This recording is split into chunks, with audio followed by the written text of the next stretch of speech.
This is 6035 Media.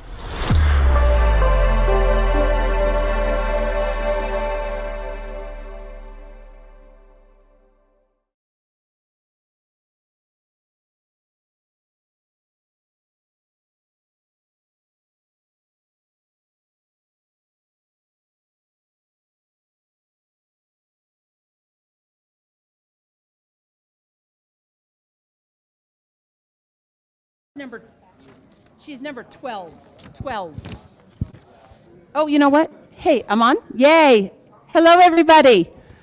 Thank you so much for being here. I am one of the people that get to stand up today for you. Candidates aren't able to stand up because of the stage presence. But thank you, everybody, for being here. We may need to get a few more chairs out, but there are some chairs up here if you need a seat. Oh, thank you. So I am not able to stand up.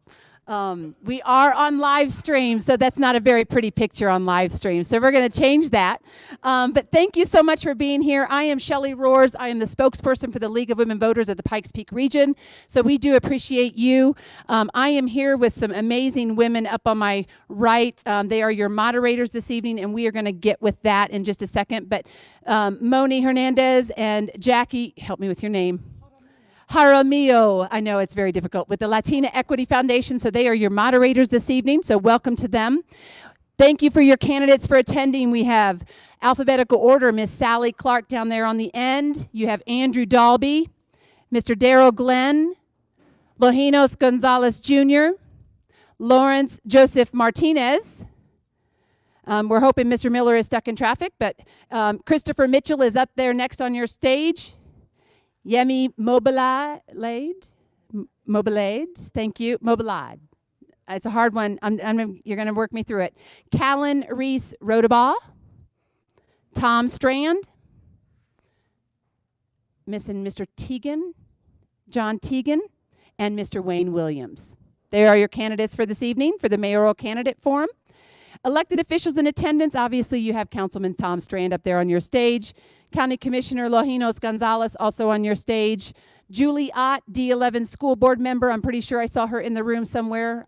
Right behind, on my left, back here in the back. Did I miss any other elected officials coming in the room? Who am I missing? Wayne Williams, Mr. Williams, I'm sorry. It's one of those days, I apologize. Amen. Anyone else in the room that I missed from an elected official perspective? Perfect. All right, your timekeeper for the league is Terry Weber down in the front. If you don't see her, candidates, that is the person who will come up onto the stage when she holds that red sign up. So please make sure you wrap it up in 10 seconds or less. League members, question takers. Again, questions come from you. Our moderators do have a couple of questions in their pocket just to get kind of things rolling. But we also have a lot of questions here that you've submitted. If you don't have an index card, please make sure you get that to Denny or who else are, there we go, they're raising their hands. They are your question sorters this evening. Again, we are all league members. As you see, we had a whole bunch of people here. We are a member organization, and we're not just for women. Men can be members too, right? And students are free. So if you know a student that is interested in kind of a civics geek like we are, I say that lovingly, please let them know about us, okay? Co-sponsors, we could not be here without the help of these people. The Black and Latino Leadership Coalition, Citizens Project, Colorado Latinos Vote, KRCC, Latina Equity Foundation, NAACP, and 6035 Media. So thank you to our sponsors. Again, if you're watching this via live stream, or if you're not here, or you missed our one on the at-large city council candidate forum that we had on Thursday. If you missed that, everything can be found on our YouTube page or our website, lwvppr.org. So all of our forums are recorded and put on there for, I don't know, maybe you want to watch them in your pajamas one night, because we're awesome like that, right? But just spread the word on that for me. Podcasts, we have several podcasts. We've interviewed all of the candidates, so we have really put them through a lot. They go through a lot when they run for office anyway. So they've all been interviewed. All of those interviews are different questions. You may not hear the same question that you hear tonight, right? There's a couple of questions that kind of put them on the hot seat for the league about city council pay and moving elections to the fall and things like that. So you may not hear those tonight, but you're going to hear those on those recordings. So make sure you check out Making Democracy Work and 6035 Vote. And thanks to Dave Gardner with Studio 809 Podcast here in the back. He's our tech guy. And, of course, Nick Raven running our camera in the back as well. So he makes us all look good. Let's see, what else? Vote 411. Candidates, I know a few of you have not filled that survey out for us. So Vote 411 is our league's portal to you, the voters. Candidates put the information in there. You get access to it. It's nothing the league has to do. So if they don't fill it out, we would like you to call them and ask them to fill it out. But oh, I'm sorry, Mr. Teagan has arrived. So we're going to get John up here as I'm, oh, I'm sorry, Mr. Miller, my bad. Well, they're both here. Looky there. So you guys are just coming in on our thing. So thank you so much for joining us. We're going to get started. Can I have the number jar? Sally, I told you number 12 before. Can I get that number jar back? Does someone have the number jar? Oh, we're all sitting, we're not standing. So we're going to wing this here a little bit. Okay. Can I get the number 12? Welcome, Jim. Sorry, guys. So, Sally, you are not number 12 anymore. I think I told you number 12. No, we're surprised. I can read. You're going to draw. So, again, the way that we're doing this, tonight's introductions are 1 minute. Thank you. Put your name on that for me. Tonight's introductions are 1 minute for the candidates. Sally Clark is alphabetical. If you just put your name on that for me and give it back. I did already. On the 10 on that, so I know when going back to the table. That's okay. Introductions, 1 minute. Starting with Sally, she's going to get the first introductions. And then closing at the end of the night, we're going to start with Wayne and go back. So that's how your forum will run. What they're doing right now is they're drawing for first question order. Draw a number for me, Mr. Miller, and then put your name on that card for me. And Mr. Teagan, you as well, whatever, just put your name on that card. Right.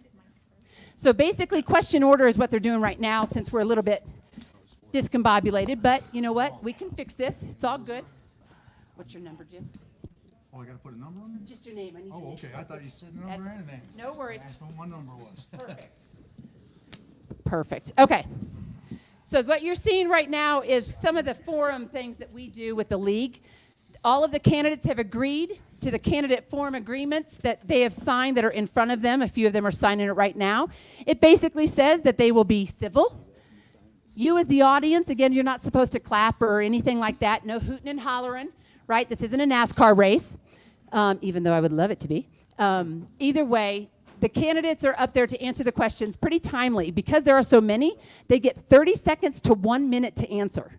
It's pretty much like being on a hot seat. So you're going to really see them in an element that a lot of people, this is not normal, right? But this is the way we can hear from all of them in a fair manner. So that's your candidate forum guidelines for tonight. We're going to have to kind of get our numbers in a row here while they do their candidate opening statements. Thank you, Moni. Housekeeping items, restrooms are smack out in front of those doors. Go to your left or your right. Judy, would you mind shutting those doors for me? Thank you, ma'am. Turn off your phones, to include myself. Make sure your phones are silenced for me. And again, one of the rules of our forums, there is no back and forth between our candidates. This is a forum. What one question is asked of one is asked of all of them in that manner. So with the questions that you give us as well, they must be relevant to the mayor's race. You will not hear questions on gun control. You will not hear questions on abortion or anything that's not relevant to the mayor. Okay? What am I missing? Anything before we get started and turn it over to your moderators? I talked about Vote 411. And for you as voters, make sure you go to vote411.org. It'll be live later on in the week for answers to any of your questions, okay? Am I done? Yes? Sweet. I'm turning it over to you guys. Introductions first. All right. Hello, I'm Jackie Jaramillo, and I'm a native of Colorado Springs. I have lived here 72 years. I was born at St. Francis Hospital. I went to school at St. Mary's and Sacred Heart Grade School, and then I graduated from Palmer. So I have lived here my entire life, and I have watched a lot of development in the years that I have been a citizen of Colorado Springs. Hello, my name is Moni Hernandez, and I have been doing public speaking since the year 2000. I started with radio. I did radio for about 20 years, and I am one of the founders for the Latina Equity Foundation. All right, I get the first question. Actually, we're going to start with introductions. Oh, introduction. Okay, Mrs. Sally Clark, can you give us your introduction, please? Yeah, can I ask the timer just there? Okay, because I can't quite see from there. Well, the lights are a little. It's hard yeah, to see. and I don't have my glasses on, so sorry. It's that age. Okay, whenever you're ready, I'll start. Okay. Hello, everyone, and thank you to the League of Women Voters and for this opportunity to speak to you tonight. My name is Sally Clark, and obviously I'm a candidate for mayor of Colorado Springs, and I would appreciate and love to earn your vote. I am a small business owner. I'm someone who's owned their own small business for 36 plus years. In addition to that, I'm a military wife. My husband is right over there, and appreciate all those who served our military. I also am someone who has served at all levels of government, including at the national level, the state level, and the local level, both at city and county. I bring a lot to the table, and this is a critical time for our community. Crime is on the rise. Things are happening. We have a homeless epidemic. We've got things going on that you need important leadership decisions to be made. And I ask for you to consider me, and I ask for your support. Thank you. Good evening. I'm Andrew Dolby. I'm also a Colorado Springs native, the only one of us up here. I'm a small business owner. I own an RV storage facility at Powers in Dublin. It's been in the family since Powers was just a couple of wheel ruts in the weeds. So I've seen a few of those development changes that you were talking about. And then I also, as a career, I was a systems engineer. And I also have done work at the federal, state, and county level, except I did it quick and on time and under budget, so because I needed to make a profit. Then I'm a little concerned. What we've been talking about is local issues, and that's important. But one of the things that really struck me over the weekend is we've had the second and third largest bank failures in American history, and a lot of that is because of cascading failures. I have a 3-year-old, and maybe that's just why I think this way, but I'm reminded of the little old lady who swallowed a fly. And too many of our problems can't be solved by the people who caused them. Thank you. Sorry. There you go. Good evening. Thanks for coming out. My name is Daryl Glenn, and I'm an unapologetic Christian, constitutional, conservative, pro-life, Second Amendment loving American. I grew up in Colorado Springs, got here when I was 2.5, got here as fast as we could. From preschool all the way through the Air Force Academy. Graduated from Doherty High School. Spent 21 years in the military. Spent 2 terms on city council, 2 terms on the county commissioner. Was a Republican nominee for U.S. Senate in 2016. My current job, I'm the chief legal officer at TESTA. It's a domestic violence organization. I spent over 23 years trying to protect people that have been victims of domestic violence and sexual assault. I look forward to speaking to you tonight. My number 1 priority is to make sure that Colorado Springs is the safest city in the nation. Hi, I'm Lojinos Gonzalez Jr., and I'm running for mayor of Colorado Springs because I believe in service to others and giving back to my community. I did that serving in the military, went to the Air Force Academy, loved the area, so I came back. Did serving as a former school teacher in District 2, as a volunteer at my church, and now as a county commissioner. I believe I have the experience, the leadership skills, and the values that matches our community. And I'm going to prioritize fighting crime. I'm going fixing our roads and infrastructure, making sure we address the water and the growth issues that we're seeing in our community. And I have a proven record of success in leadership with the water contamination issue down in Whiteville Aquifer, getting that fixed in collaboration with other entities, making sure when we had the fires down there, making sure people could recover from that. And then economic recovery post-COVID. We were the first metro region to recover fully from post-COVID economically because of the decisions I helped lead and advocate as a county commissioner. So I'm asking for your support, Lojinos Gonzalez Jr. for mayor.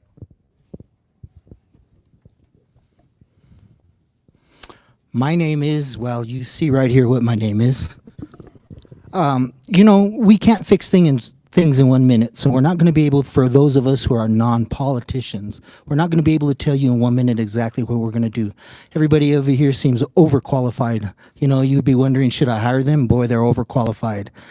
We're here because we need to change the situation. We have too many things that are going on and happening.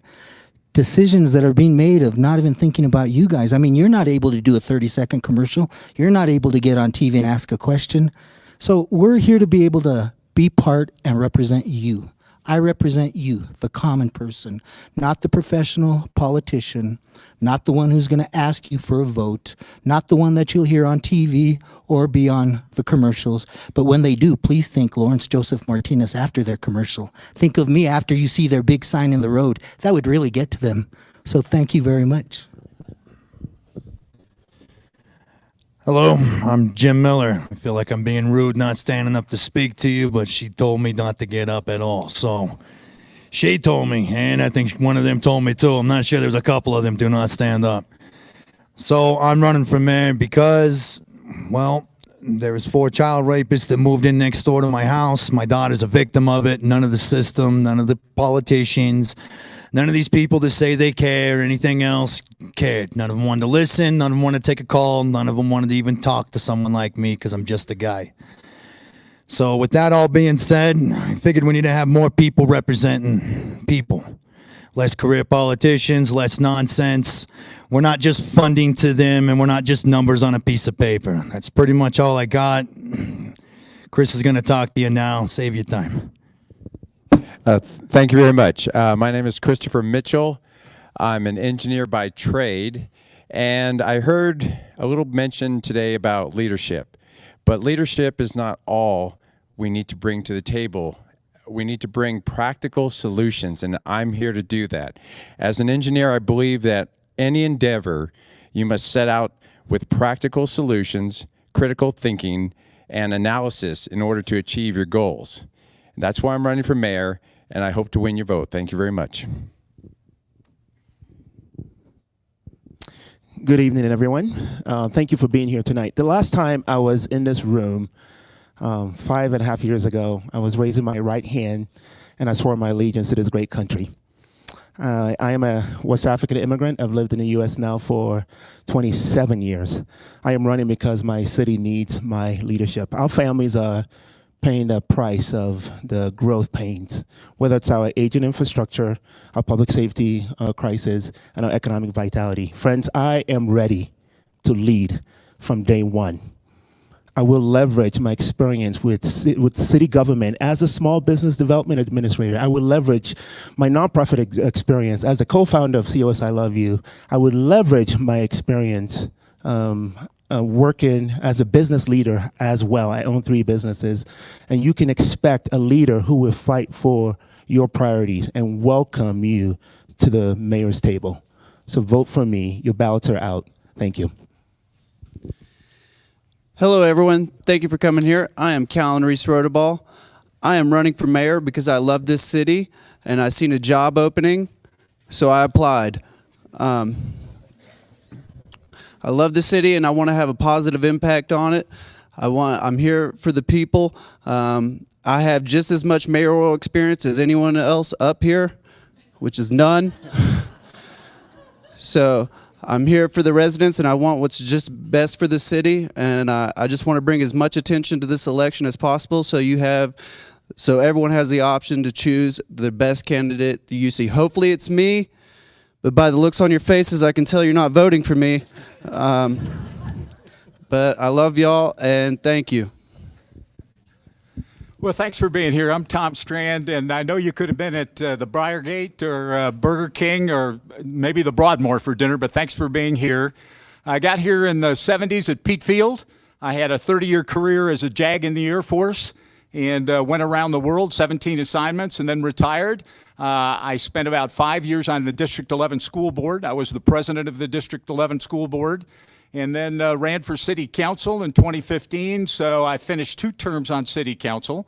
I had both the position of, on our Board of Directors for Utilities, of Chair and Vice Chair, and I was President Pro Tem, and now I'm President of City Council. I'm ready to become your mayor.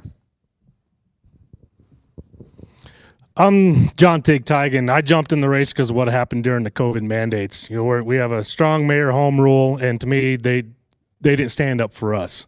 They didn't stand up for you. They they use the health department as a police force. They use the liquor license as blackmail to keep businesses closed. They force masks on kids when it didn't need to happen.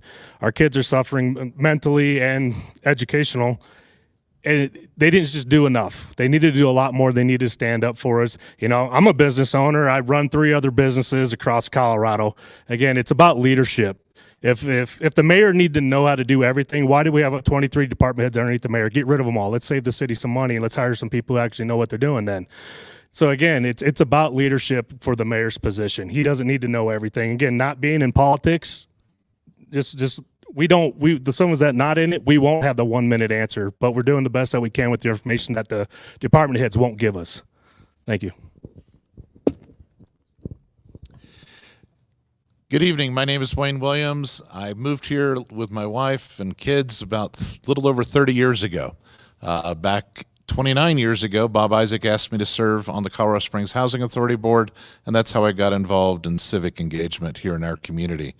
I later served as a county commissioner, helped establish the Pikes Peak RTA, and then served as county clerk and recorder and Colorado Secretary of State, where I had the privilege of working with the League of Women Voters on a host of initiatives, including that drop box you saw probably as you pulled into the parking lot. I've tried to make sure that our voting systems are good. I was honored to receive the Leader of Democracy Award from the League a couple years ago. Now I'm running for mayor. I'm a member of City Council. I've worked hard to prioritize public safety, transportation and infrastructure, and our economic vitality. I look forward to tonight's forum. Thanks. Thank you very much for those introductions. I get the first question. My question to you, and we're going to start, I think, it's a yes or no, and I don't need you to elaborate on it. Do you support raising the city council pay? First one is Mr. Gonzalez. So yes. Yes or no? That's it. Okay, yes or no, that's right. Second, the second person would be Mr. Martinez. Yes. Mr. Williams. Yes. Yemi. Yes. Teagan. Mr. Teagan. Yes. Okay. Mr. Strand. Yes. Mr. Glenn. Yes. Okay. Okay, Mr. Okay. What is it? Rodabaugh. Right? Is that the way you say it? Yes. Okay, good. Thank you. Mr. Delby. No. Ms. Clark. Sally Clark, yes. Okay. Okay, Mr. Mitchell. Yes. And Mr. Miller. Yeah, why not? Thank you very much.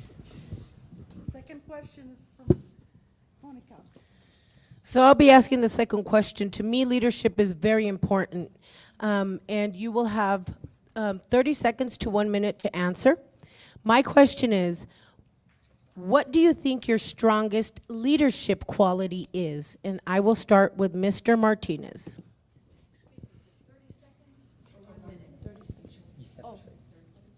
We'll give you a minute. So I've been part of the El Pomar Foundation for 17 years, the Native American Council. Through the El Pomar, I have been trained from the Center of Creative Leadership, #4 in the world. Leadership Pikes Peak, 2006, best class ever. Leadership Plenty, board certified. I've been part of the nonprofit community for a very long time. I've sponsored 3 different programs for children that I've done. I've been in patrol cars over 1,000 hours as a volunteer with either the Sheriff's Office, the Denver Police Department, State Patrol, Santa Clara, California. Leadership is what's in your heart. What is it you want to do? Who do you want to lead? How much do you believe in leading the people in the right way? Leadership can only be words, but action speaks loudly. Thank you. Mr. Wayne Williams. Thanks. I think my most important leadership quality is the ability to work together to get things done. Let me talk a little bit about that. As a county commissioner, the largest issue facing our community, according to all of the surveys, was our transportation issues. And I worked with a group of people with United Way, with people from across the political spectrum, with El Paso County, and with the city of Colorado Springs to create the Pikes Peak RTA. I then worked on the campaign, put it on the ballot, it passed with 55% of the vote, and then I worked to make sure we actually delivered on the promises made. And that's a key point. We worked, we did it, and so it was renewed twice, most recently last November with 79.5% of the vote.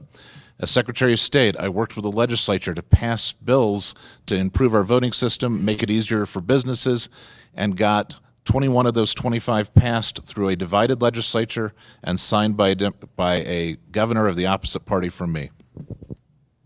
Thank you. Mr. Yemi Mobilade. This is a great question, and indeed, the very reason why I am running to become the 42nd mayor of Colorado Springs. I truly believe leadership matters. Friends, I am what you call a triple strength leader, which means I have influence and impact in all three sectors: private, nonprofit, and civic.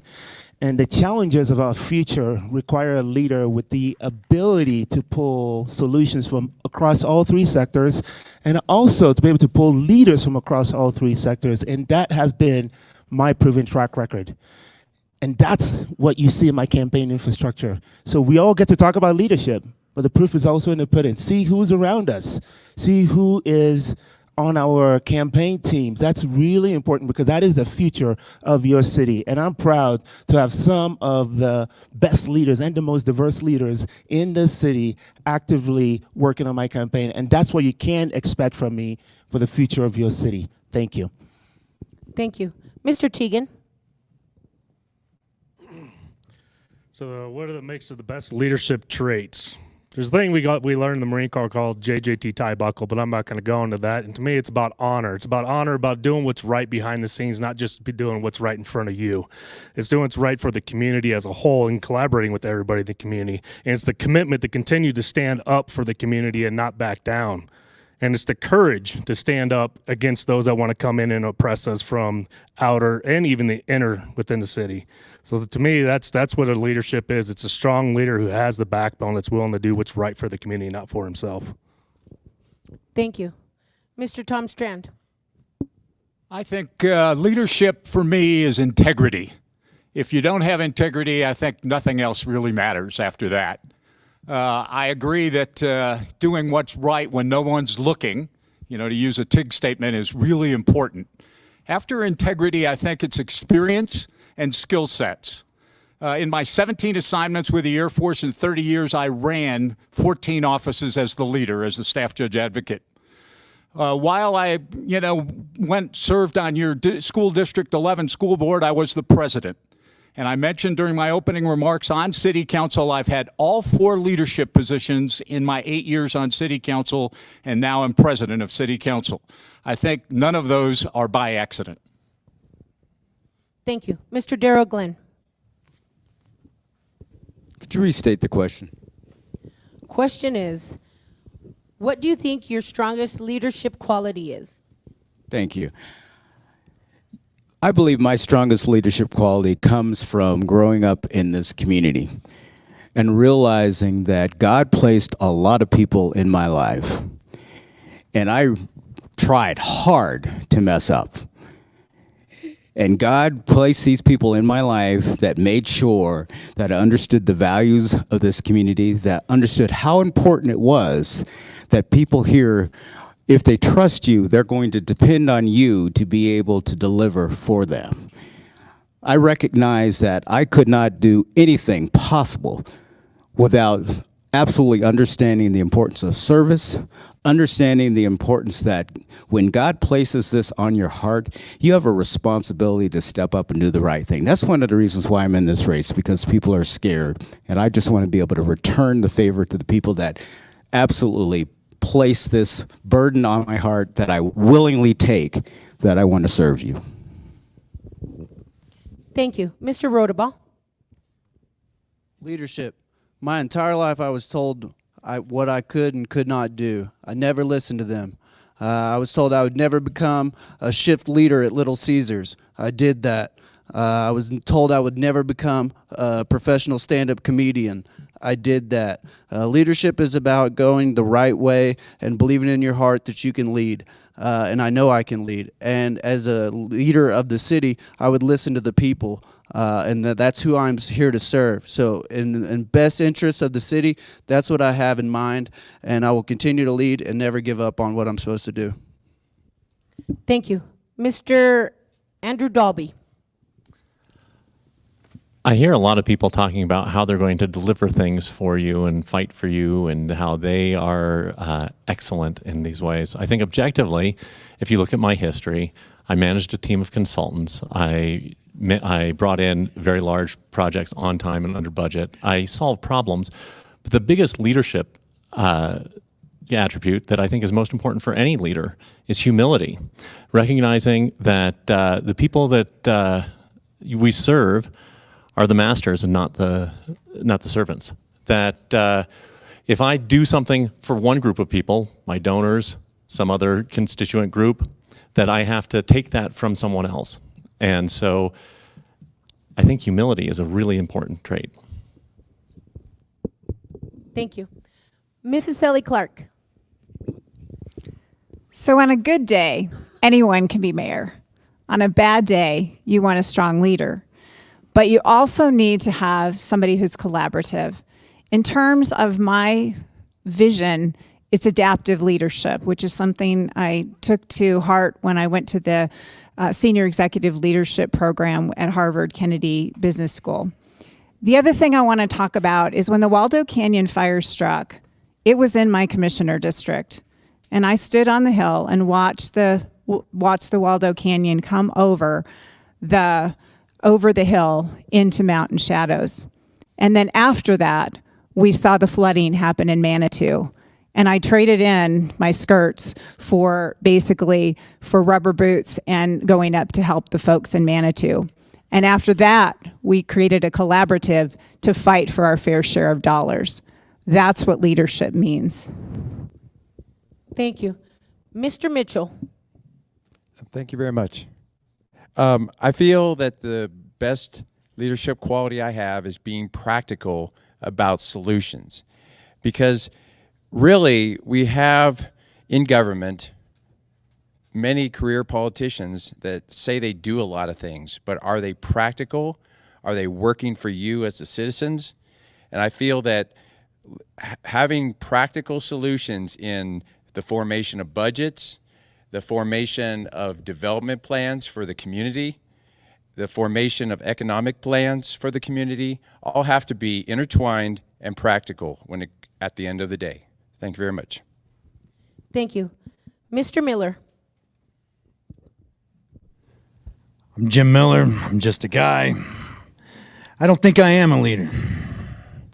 I really don't. I work every day. I do stuff. I think I'd make a fine representative. It's a lot different, I know. But I do know how to find people that are smarter than me, better than me, more versed in certain topics, subjects, and certain things that I don't understand or I'm not as familiar or don't do as much. I think that's pretty important. I know with my day-to-day work, I work for myself. I mean, let me tell you, my boss, he's kind of a jerk. He don't give me no days off. Told me to finish the project before I left today and all that good fun-filled stuff. I've never had a vacation, but, you know, sometimes it might just be the discipline to keep doing the things and stuff, along with the integrity. Having some honor, some courage, some commitment. That's some good dumb jarhead type talk right there, right? Nobody hears that too much. But I wouldn't be a leader. I'd be a representative.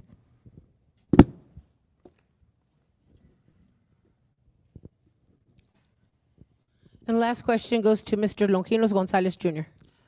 Thank you. And as a leader, what I want people to know is that they trust me and that they know I'm in it for the right reasons and that you have that integrity and that you're running or serving because of service to others. You want to do what's right for others. And because of that, you make good, solid decisions based on data, information, public input, stakeholder input, and then making that trusted decision of what is right for the community. And just as important in having a record of being able to do that is making sure that people know you are advocating for them. And I have a record of being a voice for residents, for being somebody who stands for you. When there was the fires, getting the people to recover. When we had the COVID and the shutdowns, getting our community, our small businesses to recover as well. And a proven record of making sure that you stand by your word and do what's right for the community. And I believe that's the kind of leadership I've demonstrated and the leadership I want to bring as your next mayor of Colorado Springs. And that's why I'm asking you, Lojinos Gonzalez Jr. for mayor. Thank you very much. Okay, so we have a question from the audience, and this is a two-pronged question. You'll have 1 minute to answer. So we're going to start with Mr. Wayne Williams. Wayne, how will the tragedy that occurred last year at Club Q impact the way that you will run the city as mayor? And the next prong is, what can young people look forward to from you if you are elected as mayor of Colorado Springs? So, a couple things to note. We responded very quickly with the Colorado Springs Police Department. We need to continue to make sure that we have the law enforcement so we can respond quickly, but we also need to be more proactive as a community. After the shooting occurred, a number of us, Mayor Southers, my wife and I, were at the first vigil at All Souls Unitarian Church, so part of it is mourning with those that mourn. But part of it is also looking forward and working to make sure that we are a welcoming community. That does not mean everyone has to agree with each other. We have a diverse community, and we should. In terms of young people, one of the things that I have consistently tried to do is to make sure that young people are involved. After the protest with respect to Black Lives Matter, we appointed 2 very young individuals, both around the age of 20, to our Law Enforcement Transparency Accountability Commission, and those are the kind of steps that we need to take to ensure that involvement. Yes, Mr. Gemi, would you then answer this question? Yes, I'm happy to. One of the most essential functions of your mayor and city administration is public safety. And it's upon me to ensure the safety of all residents in this great city, regardless of your gender, sexual orientation, or your choices. It is a mayor's job to protect and be a mayor for all people. It's in your city charter. It's a nonpartisan job. There is no such thing as a Republican pothole or a Democrat pothole, as I often say. It's just potholes that affect all our quality of life. So that's the first thing. Number 2 is I've been very purposeful in saying that my vision for this city is for an inclusive and culturally rich, safe and vibrant city, and economically prosperous city on a hill that shines brightly. And that's the type of leadership you can expect from me.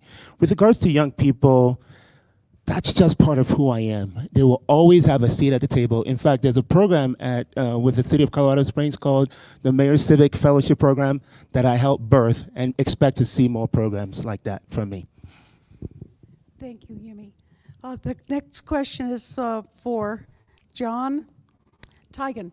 Can you repeat it again? Yes, the question is, how will the tragedy that occurred last year at Club Q impact the way that you would run the city as mayor?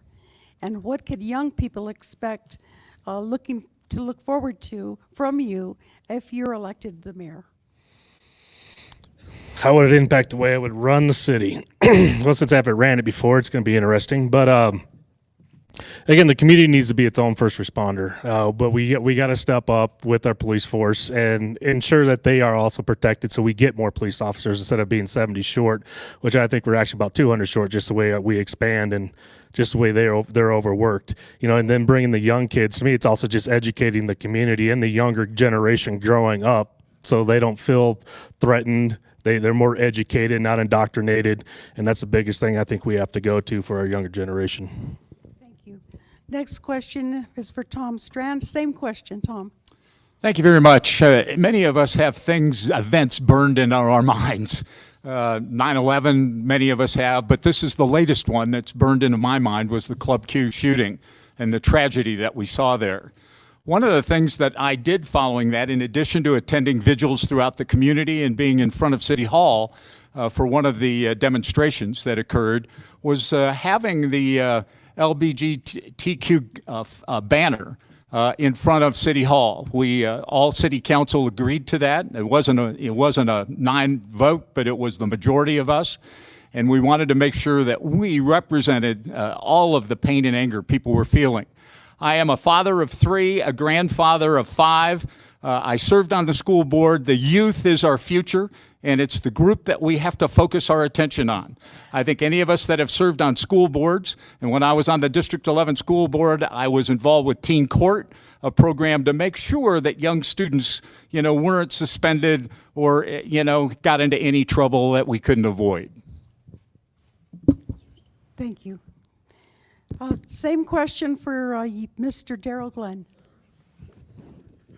Darrell Glenn, thank you. The tragedy just reaffirmed my commitment, because every loss of life in this community is something that should be mourned.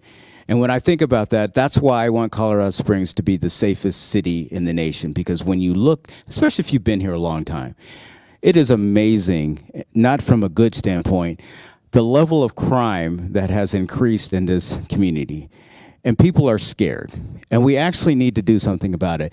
And I want young people to be a part of the solution, because we do have a lot of vacancies. But number one, we first have to have respect both ways for people to be in law enforcement and understand how important it is to have a safe community. And everybody should be a part of the solution, because I want the police force to be representative of the community, and I think that's the best way to ensure our safety. So when we think about those tragedies and we think about our role, we need to actually draw a line and say enough is enough. This is our home, and we need to take a stand. Thank you, Mr. Glenn. Thank you. The same question for Mr. Rodenbaugh. What happened to Club Q was a tragedy. It could have been prevented under the laws that we had passed with the red flag law. But that person should not have had guns in their house to begin with. They were called over to his house for violence. We should have then took their guns away right then and there. We just need to be more inactive with following up with the laws that we pass and follow through. Because if we would have followed up with that, that person would have never had guns in that house to begin with. Because there was multiple times there were calls to his house inciting violence that we could have had a chance to take away those guns. And I think we should all focus on, I had 30 seconds left, but I think we should all just focus on everybody loving everybody, because we have more in common with each other than we think. I didn't think I had anything in common with any of these individuals, but I do have a lot, and we should just love our neighbors and love everyone else around us and be more respectful of each other. Thank you. Thank you very much. Same question for Mr. Andrew Dalby. Yeah, I'm Andrew Dalby, and I have 6 children. So in terms of the young people, that's really important to me, because they're all becoming adults. So I think that what we need to do in terms of inclusivity for them is to make sure that they have the ability to afford a home and that they can afford to live and stay around. I don't want them having to move out of state once they move out. In terms of the Club Q thing, I agree with Callan on this one actually a lot. Instead of the red flag, though, and just taking away the guns, the man who committed that crime had threatened, assaulted both an officer and his grandparents. He was a criminal, and he belonged in prison. I was speaking to a police sergeant about this very issue a couple of weeks ago, and she said, part of the problem is that the career politicians look for their conviction rate. And so rather than trying to pursue crimes or pursue convictions against people who are a danger to our society, they'll let those go because it affects their future electoral status. Thank you very much. Ms. Sally Clark, same question. Thank you. We've seen too many of these in our community, whether it was New Life Church, whether it was Planned Parenthood, whether it was Club Q. We've seen police officers get killed in the line of duty as well. And so I think it's important that we look at the mental health piece from a community standpoint and find out why. As a small business owner, I welcome all into my home at our bed and breakfast inn. We don't discriminate because this is a beautiful place to come and we want to be welcoming. I think that one of the important things that we do need to do is really look at how we can staff up our police force.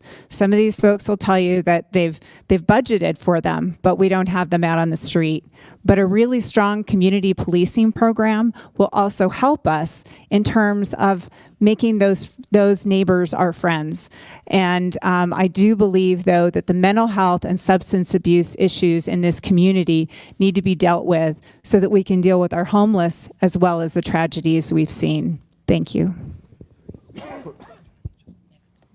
Yes, thank you, Sally. The next question is for Mr. Christopher Mitchell. Would you answer the question, please? Yes, thank you very much. I feel that Club Q taught us that the mayor needs to champion in the community that all lives do matter, whether that be through law enforcement, whether it be through cultural expression. That is a de facto role of the mayor's office, is to champion that all lives matter. And as far as our youth, just the other week at New Altitude, I had a person who was my handler at the forum, and she was inspired by the fact that I'm actually running for mayor. And I had a nice talk with her, and I said, follow your heart. Get involved in civics. Get involved in your community. And as mayor, I will continue that vision for our youth. Thank you very much. Thank you very much. The next person would be Mr. Jim Miller. Would you answer the question? Let's refresh that question up. We've heard it. Okay, the question is, how will the tragedy that occurred last year at Club Q impact the way you would run the city as mayor? And what could young people look forward to from you if you were elected? Jim Miller. Club Q was disgusting and terrible by a disgusting and terrible individual that should have been punished and probably prosecuted a long time ago. Bad people need to be punished in our community and our neighborhoods. Crime needs to actually be punished. They need to go to jail. They need to be in trouble. They need to be held accountable. What can the young people expect from me? Well, you could probably expect a lot of criminals to not be roaming on our damn streets in our neighborhoods, our communities.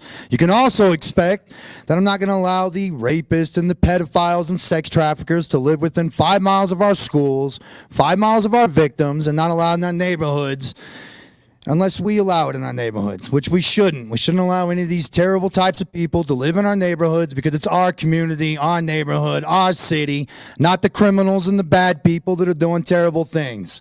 That's what I think. That's about it. I don't like criminals, and you should be allowed to protect yourself too and not be punished for that. Thank you very much. Same question, Mr. Gonzalez. Thank you. So God asked us to love our neighbors, and so we need to make sure we are building respect within our own community. And I treat everybody fairly. I want to make sure that our community, our city does that. It does highlight, however, the rising crime issues that we have. Homicide rates were up 22% last year in the city.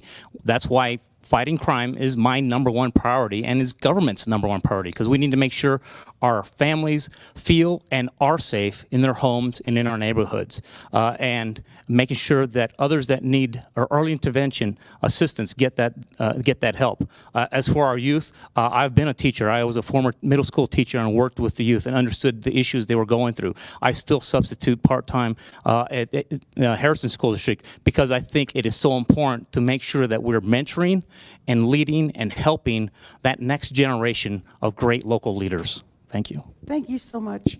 The last question, the last person to answer this question would be Mr. Martinez. Would you answer the same question, please? Yes, thank you for having me last.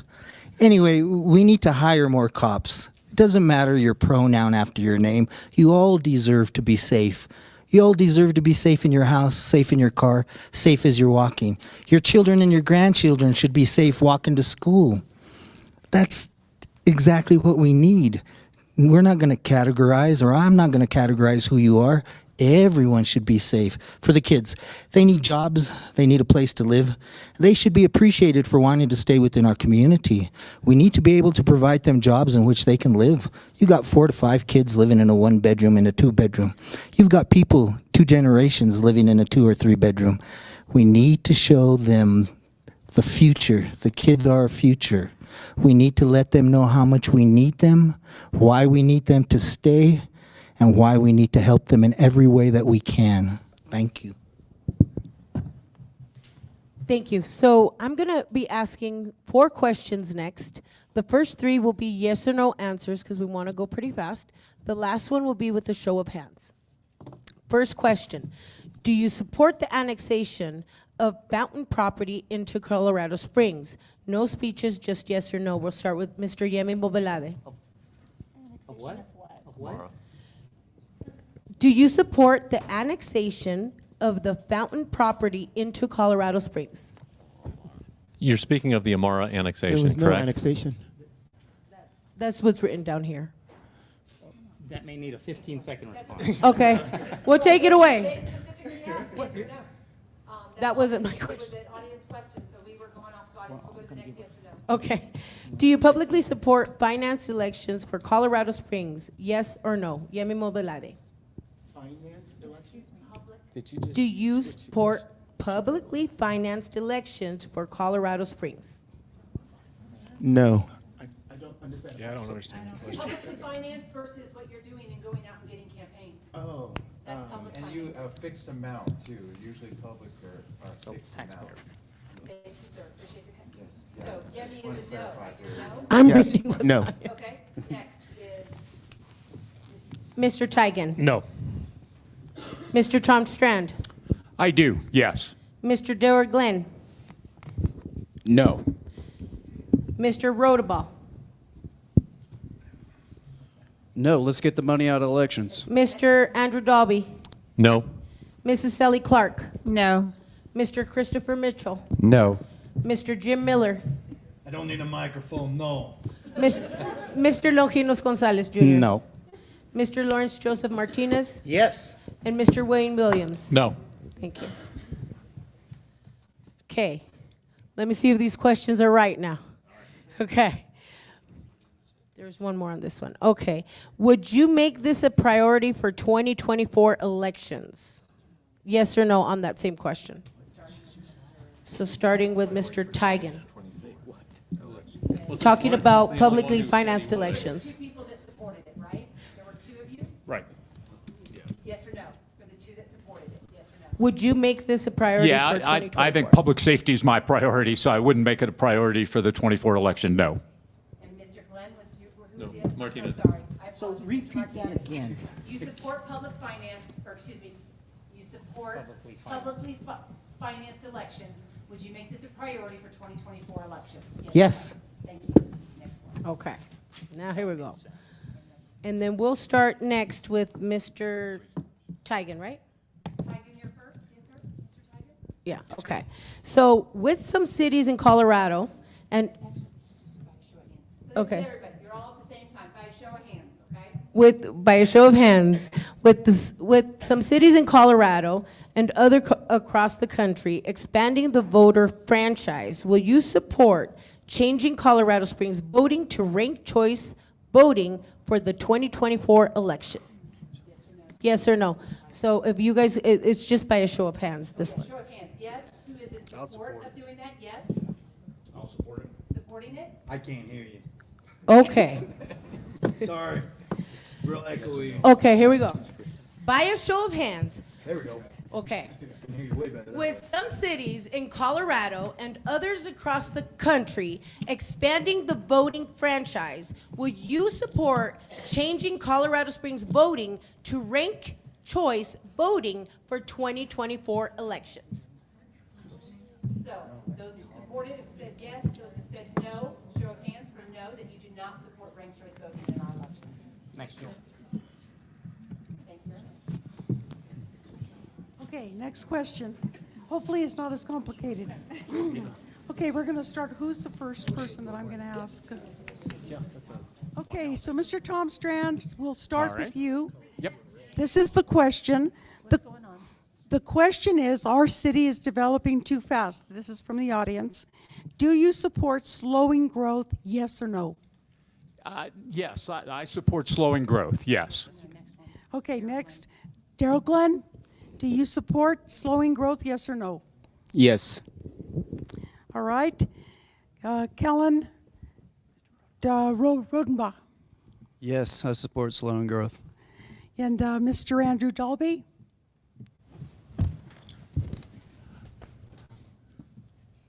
Sure. I mean, it's not a yes or no question, but sure, yes. Okay. Miss Sally Clark. Yes. Mr. Christopher Mitchell. Yes. Mr. Jim Miller. Once again, no microphone, yes. Okay. Then what about Mr. Gonzalez Yes. and Mr. Martinez? No. Mr. Williams. Yes, we must have enough water. Mr. Mobile. Maybe. Mobilado. Maybe, okay. And Mr. Tigan. Yes. Okay, that's it. Tom answered yes. You kind of let Yemi off the hook here. What's going on with this? Come on, Jim. You give him, you let him let you some mid grounds. You put us all on the spot with some very gray area question. Make us yes and no, so you got to make him answer it. Come on now. This is a community event. Okay, last question. Yes or no, Mr. Mobilare? Yes. There you go, ladies and gentlemen. Leadership. Okay, so in this next question, everybody's going to get a minute, okay? Where do you see the growth in areas if we lose the space force and these industries that support space? Where do you see the growth? Can you ask that one more Yes, time? let me try that again, okay? Different answers in that. Okay. So you get 1 minute, and the question is, where do you see the growth in areas if we lose the space force and those industries that support space?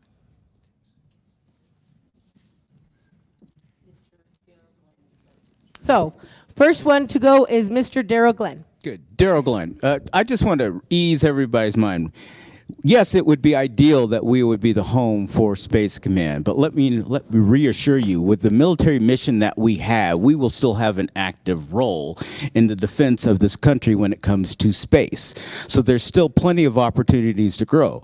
There are advantages to be in the command headquarters, but let's be reassured that our mission is strong. So we will be growing in that particular area, and hopefully we'll be growing from an infill standpoint, because I can guarantee you I'm not going to annex another piece of land until we have enough water and we have enough public safety resources to support it. Thank you. Mr. Rodabal. We need to keep Space Force. I mean, that's awesome. The fact that we'd be the home of it. We need to be on the front lines of that, and it'd create more jobs. But yeah, we need to keep Space Command in control at Colorado Springs, for sure. Thank you. Mr. Andrew Dalby. I care very deeply about the defense of our nation, and where Space Force needs to be based on the defense of our nation, not on tweaking our local economy. If they stay, that's great. I support that. That's wonderful. But I am tired of people up here, political leaders, trying to tweak things and twist things and goose things. Again, like I was saying at the beginning in my introduction, the reason those banks failed is because politicians were trying to force things to be what they aren't. And so where I would see growth is organically. The people who want to live here, the people who grew up here, the people who have children here, those people should make their own businesses. We should support them through basic civil services and then allow people to make their own lives. As mayor, I will run the city, not your life. Thank you. Mrs. Sally Clark. So first of all, it's Space Command headquarters, I think, is what we're talking about here. As it relates to the jobs that are created, basically, we need to make sure that the mayor stands up and fights to keep it here. The other piece of that, though, is that we already have 5 military installations. I'm a military wife. My husband works in the defense industry. So certainly I have my own vested interests in this. But one of the things that we have to do is also diversify our economy. We need to look at primary jobs and how we create good, high-paying wages so that people can afford to live here. Because we have an affordable housing crisis, and you shouldn't be paying more than 30% of your income to house yourself, whether that's a rental or whether that's home ownership. So as it relates to Space Command, we need to keep it here, and I will, as your mayor, as our mayor, fight to keep it here, having the good talking points and making sure my voice is heard all the way up from the state to the federal level. Thank you. And they actually did write Space Command, and then they crossed it out and put Force. So just want to let you know. Okay. Mr. Christopher Mitchell. Thank you very much. I believe that keeping the military presence here is very important. However, we do need to diversify proactively. And one working example of that is the Micron technology expansion down on the west side of town. So when you talk about diversification, you first have to understand what you have to work with. Right now we have a predominantly military service industry economy, and we need to diversify that into sectors that make sense for the future and that are competitive with other cities. For example, when we have graduates come out of our universities, they would like to stay here. So we want to provide jobs that will be competitive with Denver, Albuquerque, New Mexico, cities that are nearby. So that's what I would do as mayor, is take a look at what we have to work with right now and look at a plan to move forward. Thank you very much. Thank you. Mr. Jim Miller. Jim Miller, Space Force, Space Command. We all get the gist, all right? So anyways, that is actually going to be their decision tactically, and it's not going to be our decision. It's not up to us. If they decide tactically that it's good or bad or wherever to have it, but then to the other part of the question, it was, we might just be making stuff for things that go to space, okay? Satellites, components, parts, microchips, whatever, that kind of stuff. That might be Colorado Springs' role in it. I don't know. We don't know. But if we're looking at the future of it, that could possibly be the role that we play in the future of space. Who wrote this question? Raise your hand. Where is it? She's raising her hand, but I thought I saw a hand. Where is it? I see you back there. All right, thank you. Thank you. Mr. Longinos Gonzalez, Jr. Thank you. And as a county commissioner, we've been advocating and fighting to keep Space Command here as well. And if it does go away, was kind of already mentioned, that would be largely the command staff and command organizations. The bulk of what happens operationally is still going to remain here. So a lot of that personnel is going to remain here.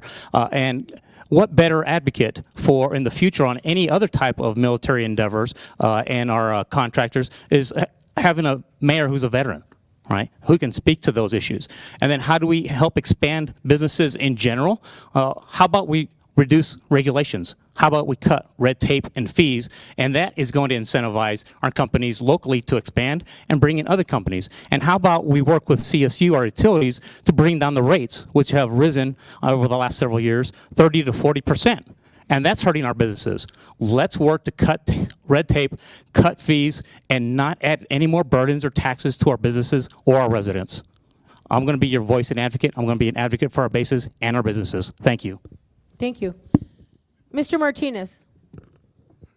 So what we need to do to make sure that we don't lose people that are working here already, if we lose Space Command, we need to fill the infill with companies coming who either produce or manufacture certain items. We need to be able to fill that. We got to remember we are a city of 5 military bases. 2 of those bases go away. Boy, are we going to be in a problem. They should have already thought, the politicians now, what we were going to do when we do lose these bases. The changes that have happened in Ukraine, a lot of our military is shipping out. Fort Carson had to ship out to Germany. They got multiple units there. Poland, Finland, Sweden, they're NATO countries. So we're going to be sending out more American soldiers to protect them. So every soldier that leaves takes their paycheck with them.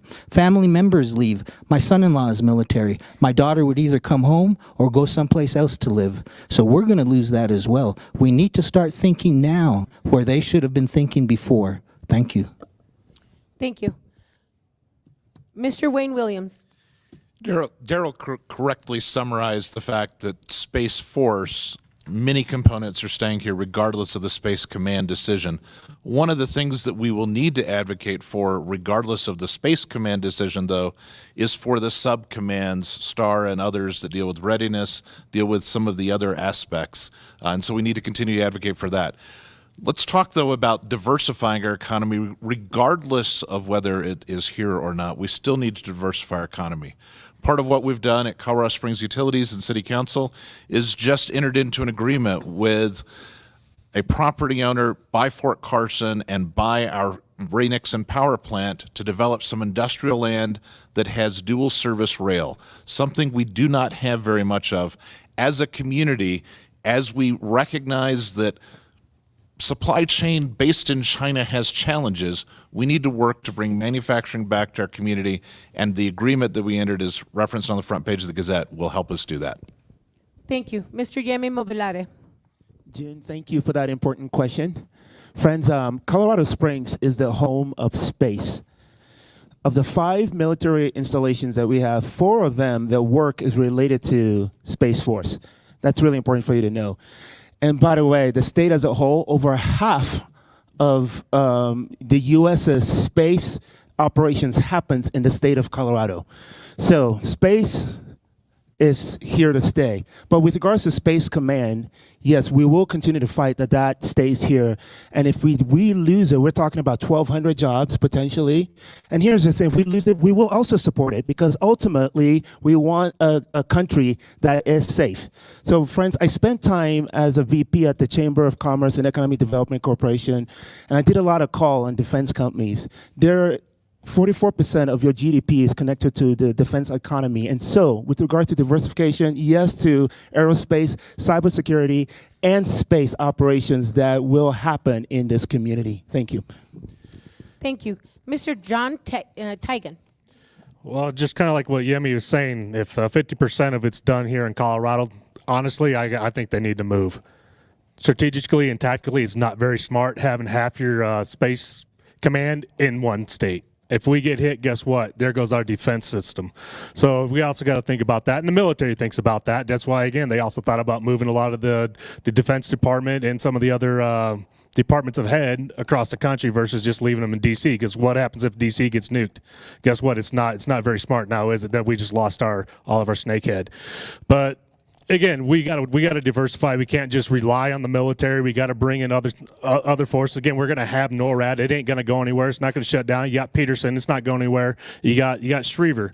So just because one component of it leaves doesn't mean it's gone for good. It's just a matter of just getting in those other companies, cutting the regulations and red tape so business will move in and stop raising their dang taxes. Thank you. Mr. Tom Strand. Ms. June, I think it was a great question, too. I think it's an optics issue. The previous United States president has made a decision on his way out that this headquarters for Space Command should move to Alabama. I do not agree with that. I've been on our Military Affairs Committee for 8 years, where we have worked, and I've heard probably for about the past 18 months that a decision was imminent on this, and they keep saying it's imminent. I think we need to keep the headquarters Space Command here so that everything is, in fact, connected. There's a tremendous cost in moving this to Alabama, not only the jobs, but the cost of a lot of the equipment, and I think the mission. So it ought to remain here. If it doesn't, we're a thriving, growing, and as Mr. Williams said, we've signed an agreement for this new group that's going to be an industrial rail group south of Fort Carson. It's going to be a tremendous opportunity for manufacturing, which we haven't had in our community because we've been kind of high tech, you know, with chips and with other kinds of high tech information. So let's keep the Space Command headquarters here. Thank you so much. Now these are your closing statements. You get 1 minute for the closing statement, and we're going to start with Mr. Wayne Williams, and we will go from there. You have 1 minute. So first, thank you very much for your time tonight, your interest. We face important decisions, both for City Council and for Mayor. I would be honored to have your support. You can go to winwithwayne.org and find out more information. There's also literature, I think, for all of us on these back tables here. It is absolutely critical as we go forward that we continue the progress that we have been making over the last 8 years. I want to continue that. I'm honored to have the support of Mayor John Suthers, Mayor Lionel Rivera, as well as the Colorado Springs professional firefighters. As we go forward, we need to make sure that we're addressing critical issues, and I have the record of actually doing that with respect to public safety, with respect to transportation infrastructure, and with respect to improving our economic vitality as a city. Thank you very much. Have a wonderful evening. Thank you. Next, we'll hear from Mr. John Teagan. Again, a lot of what we've been talking about up here is a lot about leadership for the most part. Doing what's right for the city, doing what's right for you, talking to actually getting into the community, talking to the community, and seeing what they really want. Again, I think the fact that what happened to us during COVID, it didn't sit well with me. I don't know if it sat well with you. Being a home rule, strong mayor, we should have had a lot more freedom than what we have. We should have been allowed to choose what we wanted to do with our own lives versus the government mandating what we had to do with our lives. And that's my biggest thing. We need to take control of our government. The government should not be controlling us anymore. And our taxes, again, why are we paying so more taxes than almost anyone else in the state? It's ridiculous. Again, we don't have an income problem. We have a management problem. Only 50% of the businesses, our taxes are being collected. So just think of what we would have in our city if actually all of them were being collected. Thank you. Next, Tom Strand. Thank you all for being with us for the last hour and a half and giving up your evening. We appreciate that very much. I think whoever you pick to be your next mayor, the third strong mayor of your city of Colorado Springs, you need to trust them. You know, and that's probably why you're here, to figure out who do you really trust. And in that word trust, the acronym, you've got to look for these kinds of characteristics. Tenacity. You know, are they going to stick along? Are they going to fight the good fight? Are they going to be there when you need them? Responsiveness. Are they going to respond to you, your neighbors, and all the other community members? Understanding. Do they truly want to understand your needs, your concerns, and what you want for this community? Stability. Have they been around? Have they been stable for a long time? And you can actually measure that. And finally, time tested. You know, if they've been around for a while, you've seen them. You know, in my case, 8 years on city council, 5 years on the school board for District 11. You can watch all the recorded devices and see how time tested Tom Strand is. Thank you, Tom. Next, Mr. Rodenbaugh. Thank you, everyone, for being here. As you've seen, I don't know a lot about being the mayor other than you're supposed to represent the people, and that's what I'm going to do. I will need the entire city's help to do this, so I would like to hold my own meetings every week with the people to know exactly what to do, what's on your mind. As you can see, I just want the best possible mayor for this city. Hopefully you think it's me, but I see that it's not. I see your faces. But I would love to have a positive impact on my community and bring attention to this election so you can find the best candidate out here and just see. I love Colorado Springs, and I just want to have a positive impact on my community and the citizens that I represent, and I will be a man of the people and listen to y'all because I will need to listen to everybody to pull this off. Thank you. Thank you. Mr. Mobilati. Thank you for being here tonight. Thank you for listening to us. Friends, a lot of these debates, forums about ambitious goals and lofty promises that we have for you. But what you should be asking yourself as you look across the table is, who do you want to help lead you? And I'm so glad we had those questions about leadership. In one of our forums 2 weeks ago, I met a gentleman who was in the backstage, and he pulls me aside. He said, you know what? I retired from the Air Force, and I know leadership, and Yemi, you have it. And I said, tell me more. He said, here's the thing. I've been watching you, and people want to follow you. And friends, that's the leadership I bring. It welcomes you to the decision-making table. And the proof is in the pudding, and that starts with how we are running our campaign. And I'm proud that not only do I have the strength of leadership, I have the strength of support from every zip code and every neighborhood that is making donations to me, and that is humbling. So friends, I ask for your vote. Your ballots are out. Number 4 on the ballot, vote for me. Thank you. Thank you. Mr. Mitchell. Thank you very much. Thanks for coming out tonight. To me, being mayor means that you're practical and ethical. And as mayor, I want to project those tenets into the department leadership, and I will actively stand against city council when they are not practical and ethical. Because that is one of the basic tenets of being a good leader, is being ethical and projecting that in the departments that you run and the departments that you lead, and also the organizations within the government that you work with. And as mayor, I will listen to your voice and I will be your champion. Please elect me, Christopher Mitchell, for mayor. Thank you very much. Thank you. Mr. Miller? Jim Miller, I'm going to use the microphone this time. So, we keep hearing leadership, leadership, leadership. I'm not hearing very much about representation for the people, of the people. So, I hear challenges. So, I challenge you. Look, check all these campaign financial sheets. You look, you read, you see who's bought and paid for. You see who owes a favor. Money don't come free, does it? Sure as heck don't. You look and see who's been begging for the working people's money. Because if they beg for it now, what's going to stop them from taking it later, right? If they're easy to buy now, they're going to be easy to buy later and take advantage of every one of us. We're more than just funding. We're the people. We're a community. We are the neighborhoods. We do everything. We fund everything. It says we the people, not them the government. Don't forget that. Also, we don't have to be friends to be neighbors. Everybody smile and be nice to each other, please. Jim Miller, I don't have a website. I had a Facebook my daughter helped me make. Thank you, Jim. Mr. Martinez. So what we need to do is take a look at all who's up here.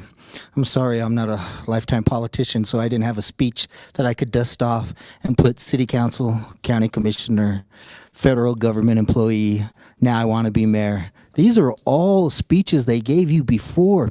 All you need to do is look and see the same words they're giving to you now.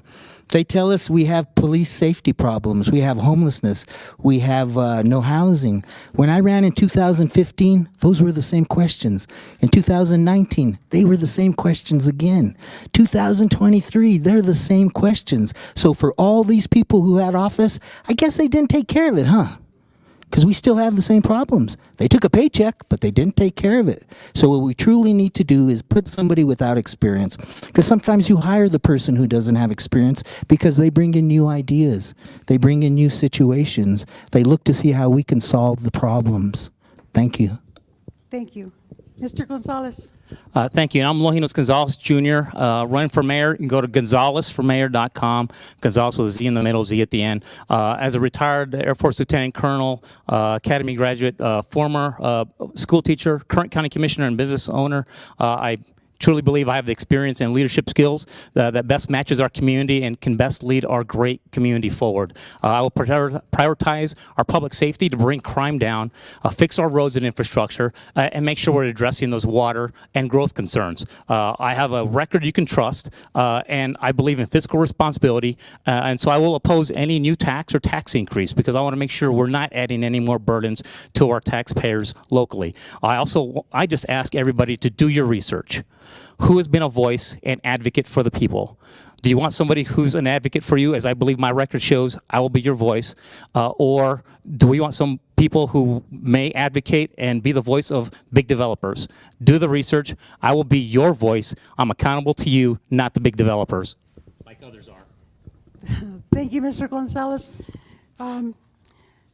Mr. Glenn. Yes, Daryl Glenn.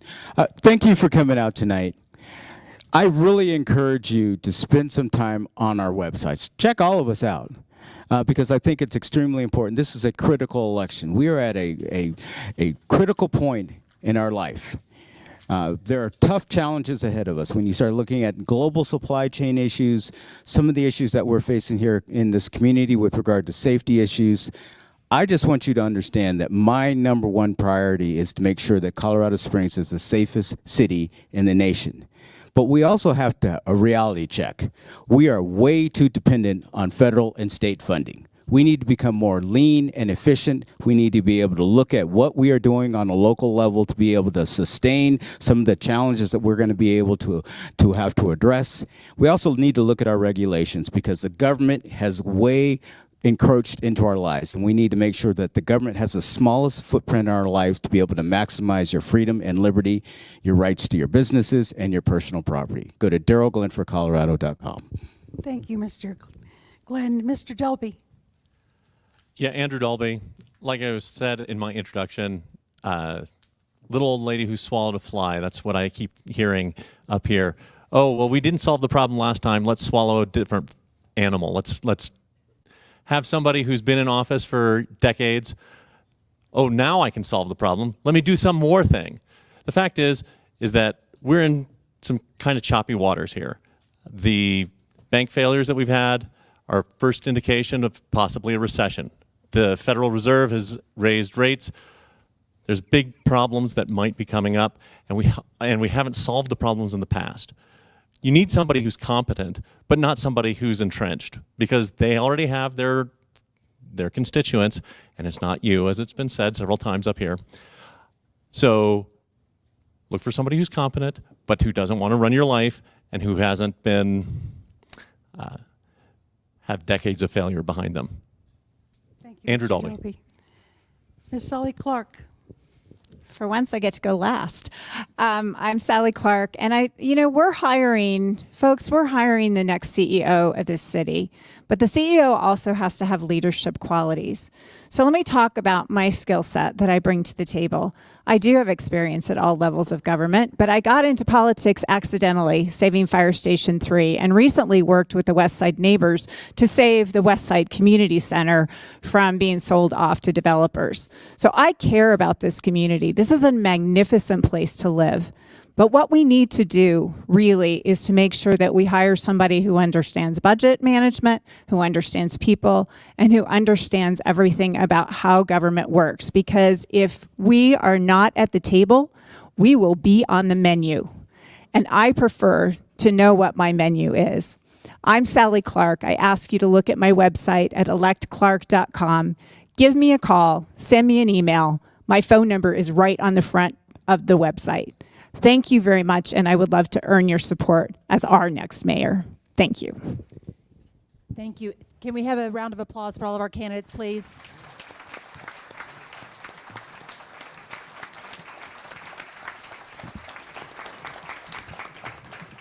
Let's give a big round of applause to everybody. I was going to say thank you. Thank you, Mr. Miller, all of you for attending. This is on, right? You can hear me? Yeah? No? Yes? Okay. So so a couple things before we wrap up. Candidates, thank you. You were awesome tonight. If you would please stay for a picture. We forgot that last Thursday. We want you guys to kind of line up here in the front. Don't go in the back. We don't want you to fall off and get hurt. Come here in the front, and then we'll have a few of you. But again, for you that are attending, thank you to our moderators, Moni and Jackie, right? Thank you to our co-sponsors, all of those awesome individuals, all of you in attendance this evening. Again, you will see these candidates on Saturday at Hillside Community Center. If your question was not asked, if it was environmental, transportation, water, it will be asked on Saturday. That is what they will be talking about on Saturday specifically. Hillside Community Center 1 to 3. Again, if your question was not asked, be sure and ask these candidates one-on-one after we're done. Thank you so much for attending. Thank you again, everybody. Hey, let's get some good questions coming up next time, okay? I like the questions. Start asking us some good stuff, like who would you vote for? Some stuff like that. Come on, guys. We can't ask that, Mr. Miller. Come on around. We'll take a picture. All right, we're going to get a picture. This is 6035 Media.